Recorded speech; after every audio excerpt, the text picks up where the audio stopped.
Alright, tayo ngayon sa OT. Sa Manila. Ano nagawa mo OT dyan? Wala ka pang bili ng ano dyan, alahas. Oh, uli-uli ka dyan. May pambili ka ng alahas, ng ginto. Pamayaman.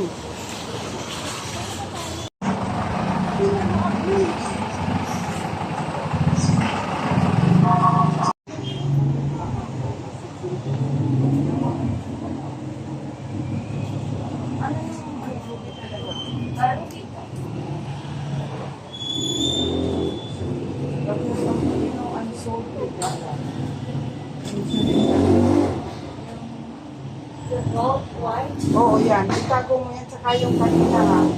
Nasaan na yung isa? Ito. Baka kunin ko siya. Ito, Pagka